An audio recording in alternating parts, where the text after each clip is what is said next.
Hello, everyone, and welcome to the 2022 AfriFursa FinTech Summit.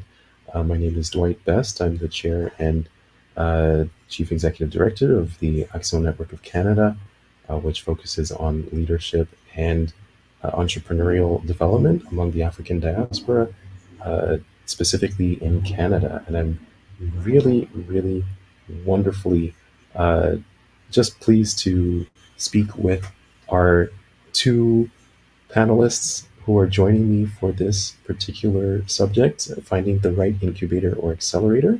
We have Ms. Tina Mbachu and Ms. Alicia Golden. I will allow them just to introduce themselves very quickly, and then we'll jump right into some of the hot topics here regarding finding an incubator or accelerator. So, Tina. Yeah, Dwight, thank you for that. I'm really excited to be here. Hi, everybody. My name is Tina, and I am a program specialist here at the DMZ. And essentially, what that means is that we support founders along the journey. So, creating programs that helps build the capacity of founders to scale their businesses, and then also supporting them one-on-one throughout that journey as well. So, really excited to be here and to share a bit more. Yay, Tina. Hi, I'm Alicia Golden. I am the investment lead for Techstars Toronto. Um, what that means is I source the companies that we invest in, as well as throughout our 13-week program, work with them directly to help them scale and grow and meet any sort of program benchmarks and milestones that they have during their time with us. Just for a little context, no, I'm not in a jungle somewhere. I'm actually at the Elevate conference. It was a big day in Canada. A lot of conferences happening at the same time. So there may be a little bit of extra background noise on my end. So I'll do my best to mute in between speaking. But I'm really excited to be here and share, what to think through and look for when choosing an incubator or accelerator for your company. Wonderful, wonderful. So, yes, I've been really hotly anticipating being able to jump into some of these really burning questions for everybody who is in the role of a either a founder or somebody who is maybe like coaching or an auxiliary team member for a new fintech or startup of any kind. And really, I think just getting into the just the foundation of it when it comes to basically the idea of an incubator or an accelerator, it's really important to understand what it is that you all do. So I know you have the Techstars, which has a specific focus. Of course, DMZ has a different focus as well. There may be some overlaps in certain ways, and I think that is something that uh, would be important to speak to. What is the commonality? Like, what is the role that you all play for a startup? I can start, but I guess before sort of answering that question, it might help to clarify like how our programs are structured and essentially what we do, right? So at the DMZ, we have different programs, so to support founders at different stages in their business. So we have two core programs: our bootcamp program, as well as our incubator program. We have two diversity streams as well. So we have our women founder stream as well as our Black innovation program as well. And within those different streams, we essentially develop additional programming for founders to address some of those equity gaps. As we know, women founders and BIPOC founders also experience a lot of challenges or additional challenges as founders. So essentially creating those sort of add-on programs for them. So my role essentially as a program specialist is developing this program, identifying, some of the gaps that founders experiencing around, whether it's understanding financial modeling, whether it's understanding like the go-to-market strategy, all of those key things that they really do require to get their business essentially off the ground, creating those programs for them, and then essentially, onboarding our startups into those programs. My role is I work one-on-one with those founders as a program lead. So essentially understanding the challenges that they're facing, and then looking at the resources that exist within the DMZ and saying, okay, this is where you can go to for this specific resource. For example, we have a lot of our experts in residence that we can align our founders with. We have other alumni in residences as well. So we have a lot of key subject matter experts that we connect our founders to in terms of getting the one-on-one knowledge around different areas of their business. So my role is really around bringing all of those different resources together, putting all of these different workshops together, the programs together, and making sure that the founders have access to all of them, especially specific to their own needs, because our programs are also very specific to the founders. So it's, we have the general programming, but it's also very, very tailored to the founder. So do I you left? But my response to your question essentially was my response to your question essentially was my role is just really working one on one with those founders around the, creating the beyond creating the programs. We do the recruitment of founders into our program. So I sit on the committee with the rest of our program leads, doing the screening calls, all that fun stuff. And then the delivery of the program itself. So leading a lot of the sessions, making sure that we're bringing key speakers, whether it's around fundraising. For those that are in our incubator program, there's a lot of the VC office hours that we have with our founders as well. But it's really sort of leading a lot of this, essentially connecting these resources that founders will need and making sure that they have access to those resources. Wonderful, wonderful, and we'll dive into that in a very very little bit here. Alicia, um, how about the role that Techstars plays? Do you see some commonalities? Well, the role Techstars plays is we are an investor, so we invest in your business. Um, we do that through some specific terms, but within that scope, with that investment comes 13 weeks of program. Uh, Also comes access to our global network of mentors, uh, and then also access to our richly uh, Canadian base of investors, as well as our global network of investors for Mhm. follow-on fundraising from the capital that we invest into your business. So, not mentioned within the sort of like three prongs, sort of the overview of who we are and what we do, comes the intensive work that we do with you during program. Um, we have a program team. We're small but mighty. We're about four, and then for programs in particular, we bring on business development team to come in as well and to do really tactical hands-on things for you and your team throughout the 13 weeks that you're with us. So if you really leverage the program, you can get a lot out of it. So not just from the money we invest into you, but in access to our global network of mentors and access to our global network of investors. But you can actually set some really significant benchmarks for your company in those 13 weeks and hit them. And so when you come out of program and are ready to further fundraise, you have a really significant chunk of traction that happened in a very short period of time to bring into those investor meetings. And that's kind of the role we play. We do have a motto that says Techstars for life. So even once you go through program with us, the relationship does not end. We stay in close relation to all of our portfolio companies from I mean, typically I would say from the time of investment to in perpetuity, but even recently I've really begun to do a lot of on the ground work with companies that we're investing in, even before we write a check, getting to know them, understanding them, offering support, connecting them with people in our network and other alumni. And so it really starts sort of at that initial connection when we see like, okay, there's synergy here, and we think what you're building is really scalable and interesting. So starts that journey that we embark on together um, with you and your company. Wow, this is really really. This sounds like a full service operation here, and really, I think that begs the next question, which is really, is it possible to make it as a tech startup without some sort of support system in the form of an incubator or accelerator? And maybe if Atina, Alicia, you could jump in on sort of like the difference between having this access to all of these resources that you provide and not having it, and maybe some examples that you've seen.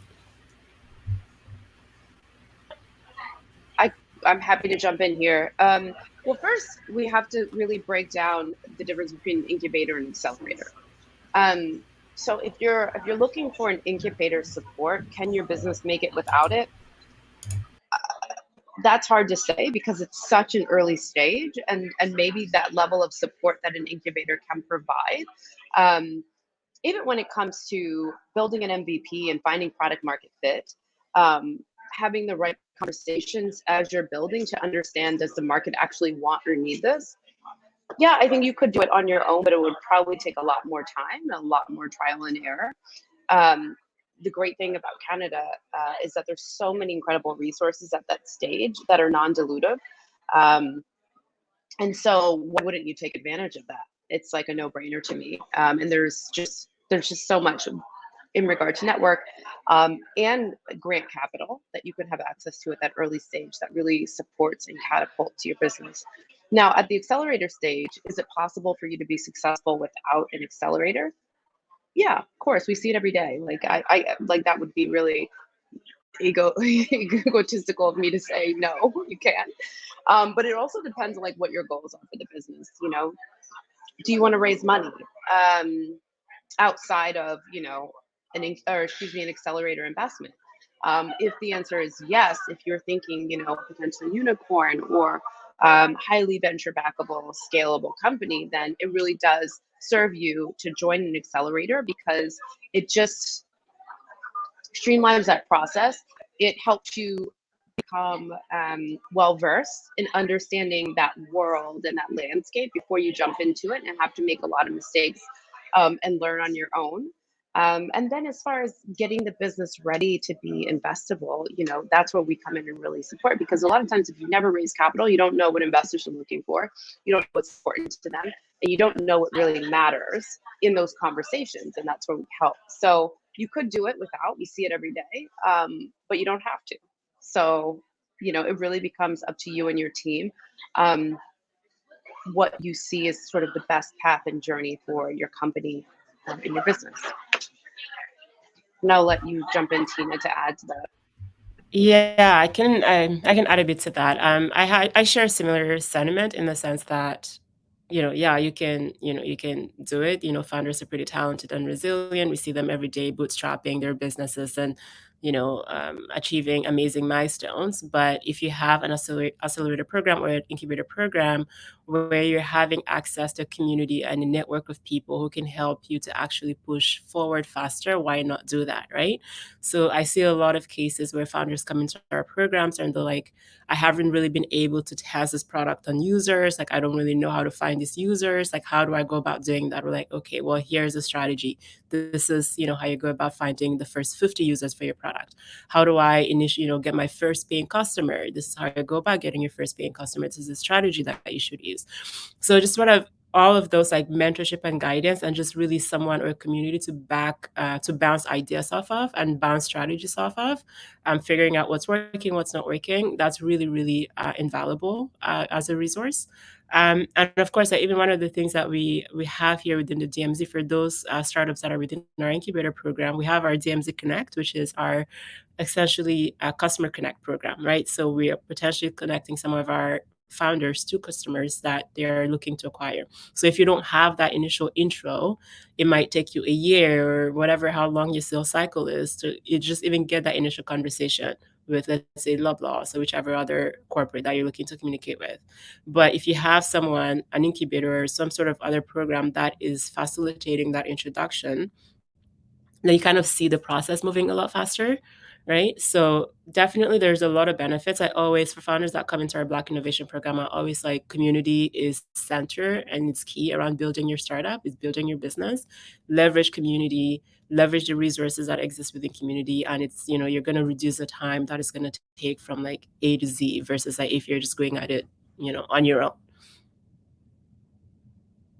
Wow, these are like golden nuggets, uh, very very insightful comments here. And what I would say is my key takeaway already from what both of you mentioned is just the fact that you're able to provide a bit of a shortcut, and I guess that's what an accelerator does. You know, it sort of accelerates your Mm. progress through some of those just basic, uh, obstacle course, trial and error stages that every emerging business needs to go through, and that actually, in the long run, can make a difference between the viability or not or lack thereof for any business. So really, one thing that you mentioned, Tina, uh, you have at the DMZ, it's a Black Innovation uh, program. And Hmm. Alicia, as well, is somebody who's I was able to catch some of your comments from an earlier session, and you were saying something about to the effect of, correct me if I'm wrong here, if you're not looking at Africa now, then basically you're Yeah. going to be late to the party. And really, with the explosion of resources and organizations that are looking to serve founders, emerging businesses, and entrepreneurs from the African continent and also those in the diaspora. For our audience, maybe if you could explain a little bit about what is what are the key considerations and what should people look for? Because you guys are partners with the founders, so from the founders' perspective, how would they know what is a good incubator or accelerator? That's a great question. I'll jump in here. I think you said it best when you said you're partners with these companies. And as an accelerator, you really come in at a stage where you have to think through that lens as an investor through an accelerator. And also as a founder looking, and you at every stage, I would say for founders, when you're looking at investors and having investor meetings and fundraising, look at the investors as a partner. And you have to think, do I really want to be in business with this team, with this firm, etc.? And what do they bring to the party in this partnership? And it's not like, I think so many founders and founding teams go into these investment conversations thinking, pick me, pick me, pick me, write me a check. I just want to feel worthy, and I want to know that I'm onto something, and I want to know that my company, is valuable, or someone sees value in it. And that's stuff you got to work out at home or with your therapist. When you go into investor meetings, you really have to think through the lens of, is this person a good partner? And how can they partner with me to take this business to the next level? And that can be evaluated through a variety of things. All of this is relational based. Do you like the firm or the person leading your deal? Do you like the team leading your deal? Do you see a lot of synergy? Do you see support? Are they willing to go into their Rolodex of, you know, anyone and everyone, and connect you with the right people, whether that's a customer or a partner or another investor? It really runs the gamut. Someone who's built something similar that you want to talk to and get some insight from, to leapfrog some of the mistakes they may have made. All of these things you've got to think about when you're going into this conversation of choosing an accelerator, and really think of it through the lens of a partnership and very relational. Go into these conversations with an understanding, and obviously make sure your business is good. I'm not going to say go in there with the scrapings of an MVP and expect like, okay, show me why I should work with you. Don't be realistic or unrealistic or delusional. But all of the pick me and I just want them to write me a check, absolutely do not bring those into investor conversations or meetings, because that's not the topic du jour. That's not what needs to be discussed. What needs to be discussed is there synergy here for a good and lasting partnership? And can you help me go to the next level? Awesome. So I can add to that. In terms of founders understanding whether an incubator or an accelerator is like the right one for them, or right program, or just finding that perfect fit. Um, in my role, I see a lot of applications where I'm like, this is not a fit. Like, did you even like do the research to understand who we are and what we do and how we can support you? Right. So if I don't see that you even have that initial understanding of what we do, then how do you expect for us to carry this conversation forward in terms of bringing you onto the program and so forth? So for founders, it's really doing that research and understanding really how do these different programs, whether it's programs within the DMZ or whether it's Techstar, how are they structured and how can they support you?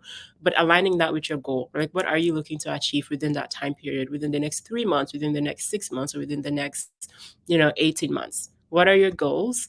What are this incubator programs like? What are they really working towards? Are they working towards helping you define your business model? Maybe then that's not the case for you if you're looking to fundraise. Are they helping you with fundraising? Are they helping you on the product side of things? Like, what are they doing? And what are those workshops, like this content and those learnings that you're going to be exposed to for that period of time? So do a little bit more of that research just to understand whether or not that program is the right fit. Oftentimes, I think founders are just like, okay, we want to just get into a program just so that we have a little bit of that sort of um, recognition that we have been accepted into an incubator or been accepted into a program. So we have a bit of validation that we're working on a good idea, we're solving a problem, right? But just do that initial research. And then on the other side too is, look at the resources that exist. So, there's a program, there are the individuals within the organization, are these individuals that can assist with the challenges that I'm experiencing. So understanding a little bit about that organization first is really, really, really important, right? I can't tell you how many times like we hop on calls and founders are like, we're trying to fundraise for like within the next 3 months, and you don't really have your MVP yet. You're fundraising to build your MVP. So it's, so just sort of things like that. But yeah, like the one thing I would really highlight is just like doing that initial research and just understanding really what are these incubators, what are the programs, what are the different goals that they have within those different programs. Because for us, like I mentioned earlier, all of our programs are very tailored and curated based on the stage that you're at, right? So the exposure and content that you have at the bootcamp level is very different from what you get at the incubator level, because you would have grown at different, in terms of like the different areas of your business and so forth. So that's sort of the main thing that I would highlight. On our end, we always look at different things when we're looking at these companies and also seeing like, are they working in a sector that we can support, right? Do we have the resources to support in that specific space? We're sector agnostic, but do we have the specific resources to support in terms of, where this founder is operating and also the market that they're looking to get into? They might be based out of Nigeria and they're looking to target the African market. Do we have the internal expertise within that market as well to provide that support? So just sort of different things like that. Wow, these are really, really important uh, observations and tips. And I think one thing before we wrap up here is I think the question of knowing when to actually seek out an incubator or accelerator, you both really touched on it. And if it's after the MVP stage, what is it before? Well, I think Tina touched on this really well, which is, every accelerator invests differently. For us at Toronto, we like to see a variety of things. We like to see, that you've got that product market fit. You've done the work to kind of establish that, to establish at least some sort of traction with your customer base. For us, we want to see that you've got skin in the game, essentially, and that's how we assess that. Have you been working to build this and to test this and to acquire customers in a way that says, okay, I'm at the stage where I know there's something here. I can really benefit from a machine to come in and help snowball this to the next level. And then getting really clear about what those goals are and what the next level, quote unquote, looks like for you and how Right. we can support that. Do you have a solid founding team? What are other things that we look for? Are you on the cusp of expansion and you want support there? Do you want to enter new markets? Geez, I mean, it depends per company, per industry. But those are some of the things that we look at when it comes to being a right fit. Or maybe you've been building And it's like we got all these things that are kind of working, and we need to streamline and synthesize everything and maybe get rid of some of this tech debt and move it to the next level. That's another thing we look at, and we think, okay, we can really step in here and support. But as Tina said, like really knowing what you want to get out of us helps us to think through if we can bring that to the table, and support you in that way. And there's been companies that have come to us, either applied or been warm introed, and it's like we really think what they're building is great, but maybe we don't have the mentor network to support it. And so they'll come in program, we'll write them a check, but will it be a win-win situation for them? We're not 100% sure. And while we'd love to get on the cap table of all the companies that we think are gonna shoot to the moon, we really look through the lens of win-win, and like, are you going to get as much out of this as we potentially will? And if the answer to that is yes, then we're in. Wow, Uh, I couldn't agree more in terms of really thinking win-win and identifying where are those opportunities for synergy. And uh, I think we are going to be wrapping up here in a moment.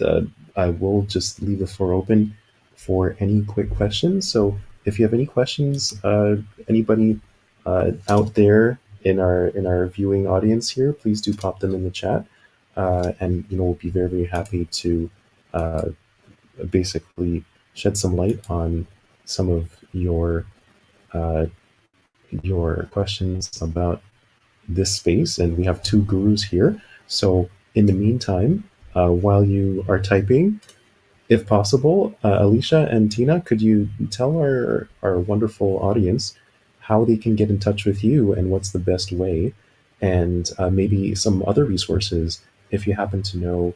I'm not saying that you should plug the competition, so to speak, but I'm saying if you have some partners that you like to work with on a regular basis, who may also provide resources that you're allied with, for example, if you could just maybe shout them out as well. Tina, I'll let you take this. I actually have to jump. Like I said, I'm over here at Elevate Conference, and I've got to go speak for another session. But this has been really great. I hope that this was valuable for those listening. If you want to connect with me further, I'm on LinkedIn. I shared my LinkedIn in the chat box. I know Tina's got a slew of resources to share, and so listen and also connect with her on LinkedIn. She'll share her LinkedIn, I'm sure, or Dwight will. But thank you so much. And, hopefully I'll see you in our next batch of applications, or reach out to me on LinkedIn. Let's have a conversation. Bye. Awesome. Enjoy your next session. Take care, Alicia. Thank you. Yes, and Tina. Yeah, I think just to wrap up, I can just share my LinkedIn here as well. So if you are a founder or you know a founder, definitely feel free to send them my way. More than happy to with our. I think I have my colleague Rose here also is on the call, but she's the head of our recruitment, so startup recruitment. But yeah, more than happy to just hop on a call and chat about what you're working on and understand the stage that you're at, and then we can better advise which of our programs is suited for you if we can help. One of the things also is that the DMZ is a zone within TMU, so we do have other innovation zones or sort of like business incubation zones across different sectors. So let's say if we get a business where it's like in terms of like the actual sort of like subject matter, we're like, okay, we can't really support, then we can look at maybe what some of the other zones that are within TMU and sort of make those introductions as well. But of Right. course, we're happy to hop on a call and just sort of share a little bit more about our programs. And quick question, Mhm. TMU. I have Sure. an idea what Oh, it is, yes. but Yes. So this is formerly Ryerson University, and we recently changed our name to Toronto Metropolitan University. So short for, yeah, TMU, short for Toronto Metropolitan University. awesome, awesome. And you know, I'm sure it's going to be maybe a little bit more time before everybody makes the mental switch. But yes, I really want to thank you so much, Tina, as well, for these really, really insightful comments. And Mhm. I will mention uh, our organization, the one that I work with, Axiom Canada. We are very much involved in that early stage. So even before uh, you would seek out an incubator, we are there Mhm. in terms of the mindset. So I think somebody mentioned therapy. Was it maybe Alicia? It was a wish. which which is not a suggestion that is out of left field. Actually, Mm, it's important to examine your internal motivations for launching any enterprise that you're in, because it does have a lot to do with yeah. the founder story, right? So Mm, if therapy is part of that, then hey, definitely go for it. yeah. And otherwise, uh, we offer opportunities for really generating things at the concept stage and building teams with like-minded people. And we also are very happy to work with some of the other organizations, FinTech Cadence, for example, which is also supporting this conference today Mhm. to help uh, accelerate you guys to the stage where, as a founder, you're confident to actually go and seek out a DMZ or a Techstars, for example. So, thanks again for your time, and feel free to reach out to us. I will actually put also my contact in the chat here from LinkedIn. And if there are any other questions, I guess we can answer them. But if not, anybody else? I see Rose actually posted something there. So shout out to Rose, who's Tina's partner Yes. there. Exactly. So Rose, as I mentioned earlier, she heads up our startup recruitment. So if you're interested, in sort of understanding the sort of diversity of programs that we have, she would be that person to sort of reach out to, and then she can kind of guide you as a founder in terms of where you're best positioned, which program you're best positioned to apply for. Awesome, awesome. So Awesome. I don't see any additional questions in the chat, but once again, thank you everyone for joining us today, and do reach out. This is the beginning.